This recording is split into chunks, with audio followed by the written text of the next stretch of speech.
Halo, assalamualaikum warahmatullahi wabarakatuh. Perkenalkan, saya Ivan dari Rizky Tunabela. Berikut ini saya akan menjelaskan sedikit makalah saya di mata kuliah Etika Profesi Hukum yang akan membahas tentang bagaimana perkembangan etika di Indonesia. Yang pertama, sistem hukum di Indonesia. Jadi teman-teman, sistem hukum di Indonesia terbentuk dari dua istilah. Yang pertama adalah sistem dan juga hukum. Sistem itu diadaptasi dari bahasa Yunani. Sistema yang berarti suatu keseluruhan yang tersusun dari sekian banyak bagian atau hubungan yang berlangsung di antara satuan-satuan atau komponen-komponen secara teratur. Sedangkan dalam bahasa Inggris, sistem itu mengandung arti susunan atau jaringan. Jadi dengan kata lain, sistem itu mengandung arti seimbang bagian atau komponen yang saling berhubungan dan merupakan satu keseluruhan. Adapun hukum Indonesia, teman-teman, adalah hukum atau peraturan perundang-undangan yang didasarkan kepada landasan ideologi dan konstitusional negara, yaitu Pancasila dan undang-undang.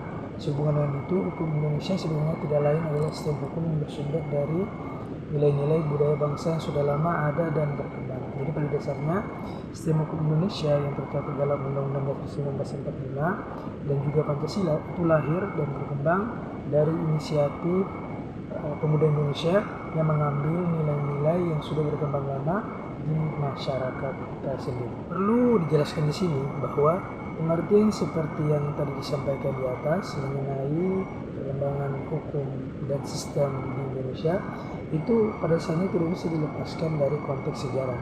Sebagaimana diketahui, setelah Indonesia ini merdeka, itu Indonesia belum memiliki hukum yang bersumber dari tradisinya sendiri, tetapi masih memanfaatkan peraturan perundang-undangan peninggalan pemerintah kolonial Belanda.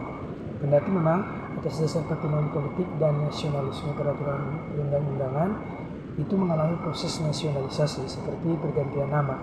Kitab Undang-Undang Hukum Pidana merupakan nasionalisasi dari Witbooi van Strafrecht dan lain-lain. Jadi teman-teman, sistem hukum di Indonesia itu pada dasarnya adalah sekumpulan peraturan yang diadaptasi dari hukum-hukum Belanda, di mana pada saat kita itu merdeka, kita belum memiliki sistem hukum yang pasti atau sistem hukum yang tetap. Sehingga ketika sistem hukum Belanda itu kita pakai, terjadi tuh proses yang namanya nasionalisasi hukum atau membuat hukum-hukum ini itu sesuai dengan kehidupan masyarakat Indonesia. Berikutnya teman-teman, kita akan membahas tentang perubahan sistem hukum di Indonesia.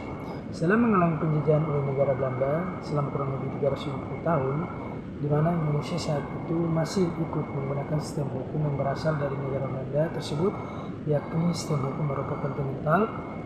Namun, seiring berjalannya waktu dan berkembangnya kehidupan masyarakat Indonesia, setelah itu terjadi perubahan dalam sistem hukum yang berlaku di Indonesia. Awal sistem hukum yang diterapkan di Indonesia hanya sistem hukum Eropa kontinental saja. Setelah itu, sistem hukum yang berlaku di Indonesia mengalami perpaduan antara sistem hukum kontinental dan sistem hukum Anglo-Saxon. Jadi teman-teman, sistem hukum Eropa kontinental adalah sistem hukum yang berkembang di zaman Belanda, sehingga pada saat itu Indonesia itu memiliki sistem hukum Eropa kontinental. Apa itu sistem hukum Eropa kontinental? Itu adalah sistem hukum di mana semua dasar hukum itu bersumber pada suatu kitab undang-undang dasar yang telah ditetapkan. Nah, sedangkan sistem hukum Anglo-Saxon itu adalah sistem hukum di mana hakim memiliki kekuasaan paling tinggi dalam memutuskan suatu perkara. Ya teman-teman, mungkin itu saja yang bisa saya sampaikan. Kurang lebihnya saya mohon maaf. Jika teman-teman ingin membaca lebih lengkap lagi makalah atau pembahasan saya, bisa merujuk pada makalah yang telah kami tulis untuk memenuhi tugas dari Ustadz Sofyan Munawar di mata kuliah Etika Profesi Hukum. Kurang lebihnya saya mohon maaf. Wabillahi taufiq wal hidayah. Wassalamualaikum warahmatullahi wabarakatuh.